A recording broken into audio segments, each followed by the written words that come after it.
Oh mais le match de fou! Mais je suis trop amoureux de cette équipe, je suis amoureux de cette équipe. Dès que le Barça joue, je ressens du bonheur dans mon cœur. Ce soir, on te leur a mis une hagra. Non, on a été trop méchants, une mi-temps, bah, tu te manges la tarte. Tellement on a été méchants, les gars, la deuxième mi-temps, elle était nulle. Mais en vrai, ce match, ça a duré une mi-temps. La deuxième mi-temps, on a clairement lâché. Ça y est, les gars, venez, on va regarder Liverpool PSG, c'est mieux. Bon, déjà, les gars, venez, on parle du patron de cette équipe. Rafinha. Voilà le ballon d'or pour le moment 2025. Je veux rien savoir, hein, les fans de Mohamed Salah. Voilà les stats de Rafinha sans tirer les pénaltys, bien sûr. Rafinha doublé aujourd'hui contre Benfica. 41 matchs, 27 buts, 17 passes D. Appelez-le plus Rafinha, appelez-le Lovni, Jujuju. Là, maintenant, je vais parler des joueurs sous-cotés. Baldé, match exceptionnel. Frankie de Jong, match exceptionnel. Il revient à un niveau, t'as peur. Il contrôle le milieu de terrain avec Pedri d'une élégance qu'on n'avait pas vu depuis Zinedine Zidane. Ouais, je m'en fous, je vais Pintou. Les gars, Pedri, c'est pas possible, hein, parce qu'il est peut-être invisible hein, pour certains. C'est comme Sergio Busquets. Hein. Lui, quand il fait un gros match, quand les autres ils font un gros match, plutôt tu le vois pas. Mais nous, on le voit. On voit le match de dingue qu'il a fait aujourd'hui encore. Jules Koundé, les gars, est-ce que j'ai besoin de parler carrément? Première mi-temps, il t'a mis des Sambrero, le frérot, il est ailleurs. Chelsea, gardien de but, il y en a, ils le savent pas, mais le Barça veut prolonger son contrat parce qu'ils sont satisfaits de ses performances et c'est tout à fait normal. Olmo ce soir, j'ai rien à dire. Franchement, derrière Lewandowski, il a super bien géré. Il a mis du mouvement, il a mis de l'impact. Il jouait super bien avec Yamal sur la droite. Yamal exceptionnel encore qui... Les gars, on sait plus quoi dire sur ce joueur. 17 ans, c'est un 2007. Il se mélange avec des joueurs de 29 ans qui sont à leur prime. Le seul ce soir qui a été un peu effacé, les gars, je pense que c'est sa dernière saison. C'est Robert Lewandowski. Dans le trio, on sent vraiment effacé. Ce soir, Rafinha est exceptionnel. Yamal est exceptionnel. Lewandowski un peu moins, comme d'habitude en ce moment. Donc je pense que c'est sa dernière saison. Merci pour tout, Robert. Finis-nous bien la saison, tranquille, mets-nous des buts, va chercher la Ligue des Champions. Et tu seras une légende du club. Bye bye.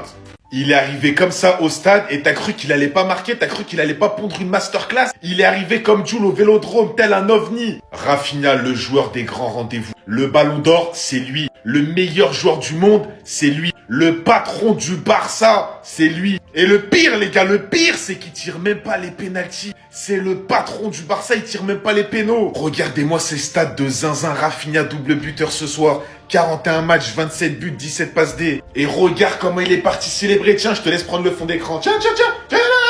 Rafinha, les gars, il est tout simplement métamorphosé depuis son arrivée au Barça. En fait, j'ai envie de dire que son destin, c'était de jouer au Barça. Parce que sans le Barça, je suis sûr et certain qu'il n'aurait pas eu ce niveau. Il est trop content d'être là, il aime trop le Barça. Le maillot, à chaque fois en fin de match, il finit mouillé comme s'il sortait de la machine à laver. Tellement il s'arrache sur le terrain. Non, il est partout, c'est le cauchemar des défenseurs, les gars, je veux rien savoir. Ce soir, si Frankie de Jong, il lui enlève pas le ballon sur l'action de la deuxième mi-temps, que vous vous rappelez tous, il met un triplé. Son entente avec Yamal, est-ce qu'on en parle? C'est PNL, deux frères, ma parole c'est son petit ref. Les deux, ils s'entendent trop bien, mais footballistiquement parlant, c'est un duo qui va marquer les esprits. Et il y a vraiment un truc que je kiffe chez Rafinha ce soir, je l'ai vu.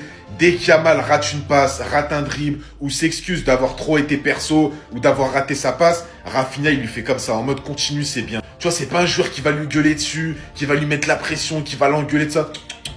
Un vrai patron, les gars, un vrai leader. Rafinha, exceptionnel cette année. Dans ce trio, il y en a un qui commence à nous lâcher, les gars. Je pense, et on le remercie pour tout ce qu'il a fait pour le Barça, mais je pense honnêtement que c'est sa dernière saison. C'est pas qu'il est devenu nul, mais on sent clairement une régression, une baisse de niveau, et c'est normal, dû à son âge. Robert Lewandowski. Là, ce soir, encore une fois, c'est pas la première fois, il a été totalement effacé par Rafinha et Yamal. Tellement ils ont fait un boulot monstrueux, et ça depuis des mois. On commence à voir un Lewandowski de moins en moins en forme. Et la question actuelle que beaucoup de fans du Barça se posent, est-ce que ce serait pas le moment de chercher un nouveau numéro 9? On pense par exemple à un profil comme Isaac. Imaginez un trio comme ça, Rafinha, Isaac, Yamal. Parce que Lewandowski, les gars, il y en a qui me parlaient du Lewandowski du Bayern, mais c'est normal qu'on n'allait pas avoir le Lewandowski du Bayern. Mais tu t'es cru où? T'as cru qu'il avait encore 29 ans, les gars, il a... Je sais même plus quel âge il a, je crois qu'il a 36, 37 ans, lui. Rafinha, il est en pleine forme, il a son prime. Yamal, 17 ans, 2007, il fait tomber des pères de famille tous les week-ends. C'est normal, les gars, qu'il y ait une baisse de niveau de la part de Lewandowski. Moi, personnellement, sur ses courses, sur ses appels, sur sa vitesse, tu sens une régression. Et le Barça, actuellement, tellement il y a un projet hyper fort en installation, Hansi Flick, il a créé une équipe de monstres. Il a créé une rigueur dans l'équipe. J'ai jamais vu ça. Et Lewandowski, je pense, les gars, que c'est sa dernière saison. Est-ce que vraiment l'année prochaine, il va rester en tant que remplaçant? Je sais pas. Mais pour moi, c'est le moment de chercher un nouveau numéro 9. Dites-moi ce que vous en pensez en commentaire. Bye bye. Les gars, s'il vous plaît, en toute sincérité, pourquoi certains ont mal lorsque des Barcelonais propagandent Rafinha, Ballon d'Or? Pourquoi ça vous fait mal? Pourquoi on ne peut pas parler et dire Rafinha Ballon d'Or, qui est actuellement le meilleur buteur de la Ligue des Champions, qui est actuellement en course pour tous les titres? Premier de Liga, il est décisif en finale de Supercoupe. Il est toujours en course pour la Coupe du Roi. Et les gars, il a surtout 44 de GA. Ce soir, il t'inscrit un doublé. Même si on parle pas forcément de ses stats, dans le jeu, on voit tous très bien comment il est trop important au Barça. Un joueur qui te fait les efforts tout le match. Si je dis pas de bêtises, en Ligue des Champions, il a quoi? 11 buts, 4 passes D. Toutes compétitions confondues, 27 buts, 17 passes D.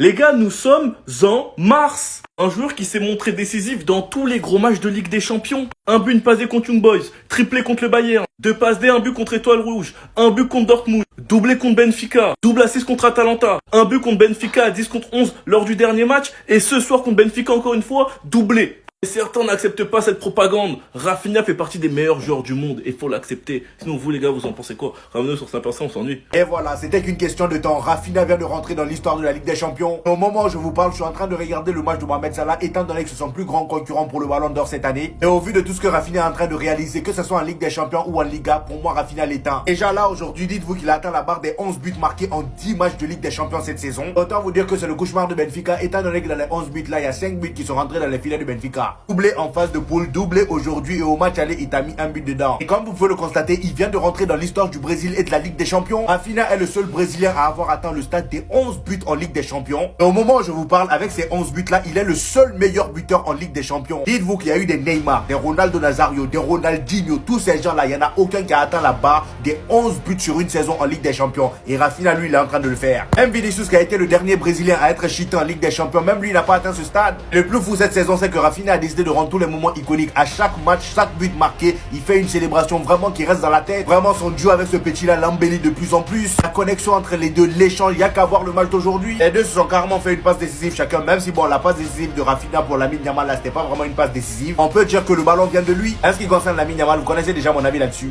En fait, j'ai une théorie avec cet individu. Il a fait un pacte avec Cristiano Ronaldo. Parce que c'est pas normal. C'est pas normal, là. C'est pas normal. Actuellement, toute compétition confondue, il a joué 42 matchs. Il a 27 buts et 17 passes décisives. Cet humain est juste derrière moi, du nom de Rafinha. Il y a quelques mois, il y a plusieurs Barcelonais qui souhaitaient le voir partir. Et les gars, seulement en Ligue des Champions et uniquement en Ligue des Champions, il est déjà à 11 buts. C'est tout simplement stratosphérique. Face aux Young Boys, il a réussi à mettre but à 6. Face au Bayern Munich, triplé, méchant. Ensuite, il arrive à te mettre un but et une passe D face à l'Étoile Rouge. Ensuite, face au Borussia Dortmund, un but, 2 buts face à Benfica, 2 passes décisives face à l'Atalanta. Et vu que Benfica, ils ont rien dans la tête, ils sont tout simplement stupides, faut se le dire les gars. Et à un moment donné, il faut pas avoir honte. Ils encaissent 3 buts sur 2 matchs les gars, vous imaginez les gars. Ils ont pas honte, mais sérieusement, je me pose et je les regarde comme ça. Bon les gars, ce serait mentir que de dire qu'il est pas dans la course du Ballon d'Or. Au même titre que Mohamed Salah, il est dans la course. Il est régulier depuis le début de la saison. Il stat, il est méchant. Et en plus, t'as vu, il est brésilien, donc il jouit quand même davantage au niveau de sa sélection. Bref, voilà. Un anorexique en plus. Je le déteste. Pierre Dolce. Voilà, je traduirai pas le polonais aujourd'hui. Si vous voulez savoir, allez vérifier. Robert, si tu passes par là, Pierre Dolce. Voilà, tu mérites rien d'autre aujourd'hui. Tu fais des clins d'œil à qui? Tu pues. Voilà, aujourd'hui je suis ingrat. J'oublie pas, mais tu pues. Je suis désolé, on est qualifié, on est en quart de finale, on sort un match de malade, on domine Benfica de la tête, des pieds, des épaules, de tout ce que vous voulez. Lamine Yamal, éteignage sur son côté. Quel but il envoie. Rafinha doublé, il consolide sa place pour le Ballon d'Or. Et lui, qu'est-ce qu'il fait? J'étais au stade, de mes yeux, j'ai rivé mes yeux que sur lui. Là, il n'y avait pas la télé. Je pouvais regarder qui je voulais, quand je voulais, autant que je voulais. Son match est catastrophique. Vous le savez, j'ai tendance à dire, il faut être patient avec les joueurs. Il faut leur donner de la confiance, il faut arrêter de les insulter à chaque mauvais match. Pour Lewandowski, j'ai été patient. Je me suis tu. Je n'ai rien dit pendant certains matchs. Je l'ai même défendu dans d'autres matchs où je disais, bon, ça arrive, etc. Mais là, ça commence à être trop long. À part marquer des pénaltys, aujourd'hui Robert Lewandowski n'est plus utile au FC Barcelone. Il ne pèse plus sur aucune défense. Son jeu en appui remise est nul. Je parle même pas de sa faiblesse en transition. Il est pas foutu d'enchaîner 2 pas plus rapidement que moi. Et croyez-moi, je suis pas Usain Bolt. Il sert plus à rien. On peut plus l'utiliser en attaque placée. On peut plus l'utiliser en transition. Même les centres, ça sert plus à rien. Ça lui envoie des galettes. Il fait n'importe quoi, il multiplie les touches. Désolé. Aujourd'hui, c'est officiel. Robert Lewandowski ne doit plus être titulaire jusqu'à nouvel ordre. Les gars, j'espère qu'encore une fois, vous avez tous vu et que vous avez retenu ce match. Un grand match en Ligue des Champions. Rafinha, Lamine Yamal qui brille et Lewandowski qui tire l'équipe vers le bas. Moi, je serai éternellement reconnaissant envers Lewandowski qui est venu au Barça malgré la situation compliquée, sachant qu'il était bien au Bayern. Mais ça fait un bon moment que je vous répète la même chose depuis novembre. C'est que Robert Lewandowski va performer pendant 3 mois et va d'un coup baisser en régime. C'est exactement ce qu'il a fait la saison dernière. Il a très mal commencé la saison et il l'a bien terminé. Cette saison, il a très bien commencé la saison sur 3 mois. Et il est en train de tomber la tête la première. Et le pire dans tout ça, c'est qu'on l'a prolongé une saison de plus et qu'il sera le plus gros salaire la saison prochaine. Pour moi les gars, faut être juste avec Robert, mais un Barcelonais qui a regardé tous les matchs du Barça cette saison ne pourra jamais te défendre Robert Lewandowski. C'est exceptionnel ce qu'il fait pour son âge, meilleur buteur de Liga, un des meilleurs buteurs de la LDC, mais on sait tous très bien les gars qu'il est un problème par moment dans le jeu. On voit tous très bien qu'il ralentit le jeu, qu'il rate des contrôles, qu'il rate même devant les cages, qu'il rate des passes. C'est l'un de nos joueurs avec le plus de déchets. Mais on peut même pas lui en vouloir les gars, regardez son âge. J'espère réellement que même s'il reste la saison prochaine, on ramènera un attaquant qui va lui permettre de souffler. Enfin bref, sinon vous les gars, vous en pensez quoi? Ramenez-nous sur Snap, on s'ennuie. C'est donc ça un joueur surcoté et un Indien avec un faux passeport brésilien. L'un des jeunes les plus précoces de l'histoire du football, si ce n'est le meilleur jeune de l'histoire du football à son âge. Et peut-être le plus gros retournement de veste de l'histoire du foot. D'indésirable au FC Barcelone. Aujourd'hui, je suis au stade là. Regardez, je suis au stade. Ils ont chanté Rafinha Ballon de Oro. T'as peut-être pas fait espagnol LV2, mais je sais que tu comprends ce que ça veut dire. Rafinha prétendant au Ballon d'Or. Et aujourd'hui, je pense que le débat est clos. On attend peut-être le match de ce soir, mais pour ma part, dans la course, c'est pas fini, mais dans la course, c'est lui numéro 1. Aujourd'hui, il faut voir le match qu'il fait. Crochet sur le premier but, il laisse le défenseur par terre. Il envoie une galette à Rafinha pour son premier but. Deuxième but, il t'envoie un enroulé de l'espace. Troisième but, c'est Rafinha qui marque. Bref, on a très certainement le meilleur trio d'attaque cette année. La meilleure attaque du monde. Et très probablement le meilleur jeune et le meilleur joueur du monde au FC Barcelone.